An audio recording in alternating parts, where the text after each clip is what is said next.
Ladies and gentlemen, this is Santosh Kumar Tiwari. Once again, I am there with you to share something new. This time, this is pinch of dust. Guys, मुझे लगता है कि every one of us is stepped out of some sort of situation, a variety of situation over the period of time we faced, और उसी का outcome हम जिंदगी में एक पर्सनालिटी बनते हैं। जो भी आपने पहले आपके एक्सपीरियंसेस कैसा रहा, उसके आधार पे आपका आगे का फ्यूचर डिपेंड करता है, आपकी कैरेक्टरिस्टिक्स डिपेंड करती है, आपकी थॉट प्रोसेस डिपेंड करती है। इसलिए मेरे सेंस में हम वही हैं, नेचुरल सेल्फ नहीं है जो पेरेंट्स ने हमें पैदा किया, जो जेनेटिक्स दिया। ये part of genetics is inside you. Most of things are shaped by your environment and the societies in which you lived in actually, and what society is given to you, quantum of pain, quantum of joy, and quantum of education, whatever you got from the picked up from here and there, that has made you up today. Guys, this is my topic. मुझे लगता है कि आज की दुनिया में हम इतने परेशान हैं, परेशान in the sense we don't feel that we are परेशान। हमें लगता है कि things are right and whatever you are doing is very right, but I believe that we have become blindfolded person. एक blind person जैसे count करके चलता है कि say about 1 kilometer from here north, this much latitude and longitude in my office, I'll go in the morning and wherever is the shop, business, whatever you go around, and वहाँ से पीछे से about 3.5 kilometre इतने latitude पे मेरा घर है, वापस आ जाते हो। एंड फिर उसके बाद स्टेशनरी शॉप इतने डिस्टेंस पे है, दूध का दुकान and ration shop is this much, and this is all about your life. This is like machine, robots in some of the countries do this much. आपके पास जरा सा टाइम नहीं है कि बैठ के और वेदर एंजॉय कर ले, and can think lazy sometimes. you can you sit in today's world without work? And some of people are based at their base when they don't have job, any job, they sit idle in some of the countries. But यहाँ की situation मुझे लगता है कि एक ही रास्ता रह गया है कि भैया यदि ज़िंदगी आराम से जीना है तो मिस्टिक बन जाओ। पूर्वज बोलते थे, अब तो मिस्टिक को भी मार के भगाने लग गए लोग। मतलब मिस्टिक भी it's not a way of life now days, it's not safer. Guys, मुझे लगता है कि हमारी ज़िंदगी has become a race. Why race? जब रोटी ही खानी थी तो why so much of goal and target oriented? Goal is sluggish language in my sense. गोल किस चीज़ का होता है? रेस से रिलेटेड, रेस का result consequences is the goal, and if the race comes and goal comes, there is a word like finish point. The hardest truth and the naked reality of life and the best goal of life that you have to die someday. And once you have to die someday, is that the goal of life? Yes, this is the goal of life, to die someday, and it's the naked reality of the everyone's life. तो इस race में, इस गोल के race में, can somebody agrees to cross the finish point first? इस race में जीतने वाला, रेस जब होता है तो जीतने वाले को प्राइज दिया जाता है, और आप जब इस रेस में जीतेंगे तो आपकी प्राइस डेथ होगी। I don't feel any of us will agree to cross the finish point in this race. So therefore it's not the race, don't get into this race. There is no target of life, there should not be any target. The life itself is a process. You got to think about the process, enjoy the process, and the consequences are the result. It will come around if you are alive, still alive. Today, if you plan tomorrow, you do a whatever. You have a target for 1 month, but you are pressurized. Today itself you are very pressurized. आपके पास रोटी खाने का time नहीं है। और ये target, सबसे पहली बात तो टारगेट क्यों? पेट के लिए? तो पेट तो जानवर भी पालते हैं यार, जानवर भी पाल लेते हैं, बड़े प्यार से पेट पाल लेते हैं, and they live together. Some of the situation you see the lion is sitting with the dog, and अपने जो शिकार है उसके साथ बैठ के आनंद ले रहा होता है, उसका पेट भरा रहता है। तो पेट तो सब लोग भर लेते हैं, तो फिर टारगेट, इतने सारे टारगेट क्यों? You children are not under you pressure. You can't give them pressure that you have to be IIT and you say that whatever you choose to be, I'm fine with it. Why don't you also be that whatever is going on in your life, that is fine, you live with it.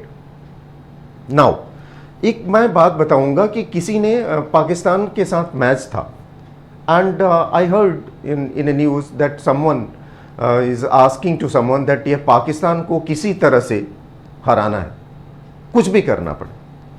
तो उस बंदे ने बोला कि बेटा कुछ भी नहीं करना पड़ेगा, कुछ भी नहीं करना है, you have to hit the ball Pakistan को हराने के लिए। क्रिकेट मैच है, पाकिस्तान को मारना नहीं है, हाथ से नहीं मारना है, बॉल को हिट करना है। दैट मीन्स आर्मी है, अपने पास आर्मी है उनको हराने के लिए। बट क्रिकेट मैच में you have to focus on the process and bat को अच्छा चलाना पड़ेगा और बॉल को जितना ज़्यादा हिट करोगे सिक्सेस लगेगा और जीत जाओगे। That's where we are. This is all about the topic कि आप प्रोसेस पे ध्यान दीजिए। Consequences are the result of the process. रोटी खाओ, अच्छे से रहो जिंदगी में। Don't make it as struggle unnecessarily. I like to share a book I have read way back on the name of The Old Man and the Sea.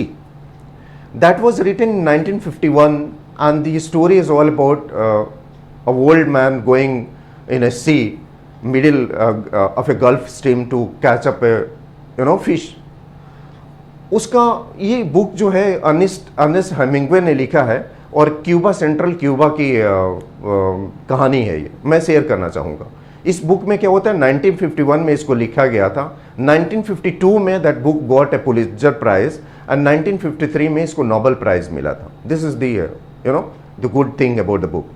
ये book कह रहा है कि एक अर्नेस्ट हेमिंग्वे में एक सैंटियागो नाम का कैरेक्टर है और वो एक फिशरमैन है। लास्ट पास्ट 84 डेज से उसको कोई मछली नहीं मिली है, पकड़ नहीं पाया। तो उसके जितने को फिशरमैन है उसका मजाक उड़ाते हैं कि यार what the hell of A fisherman, he could not do.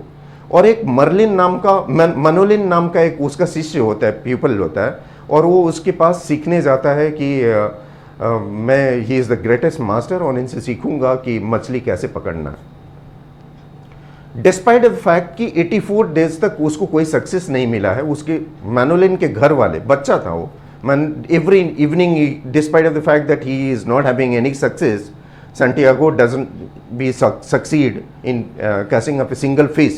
फिर भी वो एवरी इवनिंग जाता है और उसका कांटे जो है, फिश पकड़ने वाले कांटे को ठीक करता है और उसको कंसोल करता है। वो उसका एक बेसबॉल प्लेयर था, उसके बारे में बताता है कि वो आज ऐसे खेला है एंड ही एंटरटेन करता है। डिस्पाइट दैट कि उसके फैमिली वाले बोलते हैं कि यू सर्च अनदर फिशरमैन, अच्छा फिशरमैन देखो कि जो सक्सेसफुल हो। वो बोला नहीं, he is good for me and he will succeed. 84 days complete होने वाला है तो सैंटियागो बोलता है कि अब मैं सक्सेसफुल हो जाऊंगा।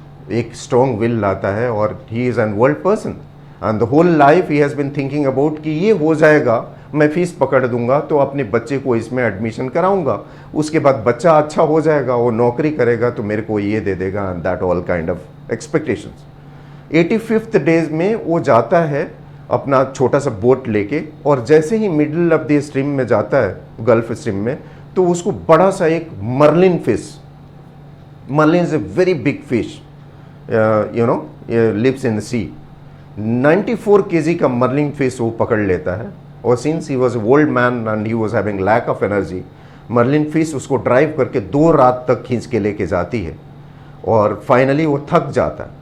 थकने के बाद भी हार नहीं मानता है और वो अपना चाकू निकालता है और एक लास्ट अपना पूरा he is giving his best and उसको मारता है और मर्लिन फिश मर जाती है। लेकिन होता क्या है कि अपना ब्लड छोड़ते हुए स्ट्रीम आती है वो, जिसके चलते शार्क अटैक कर देते।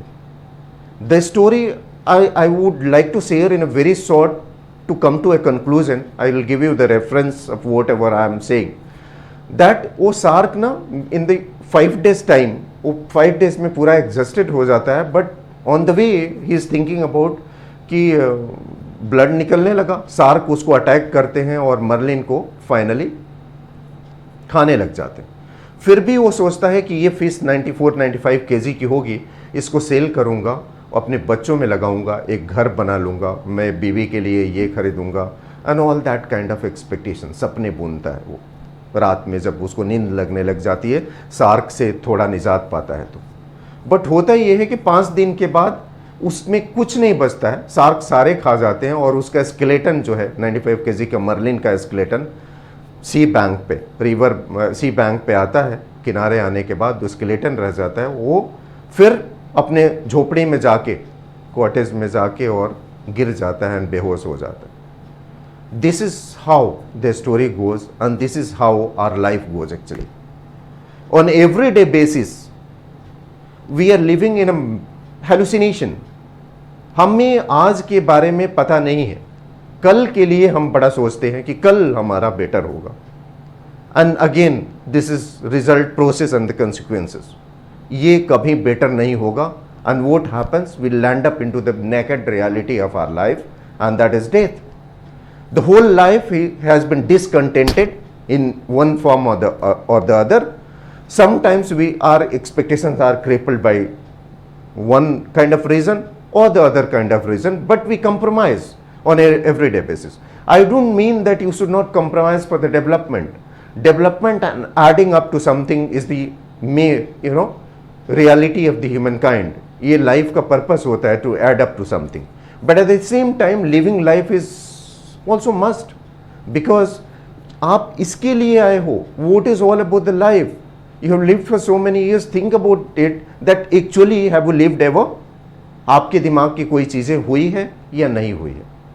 This is what all have to share with you, that take the life as a process. Just enjoy every process and really enjoy.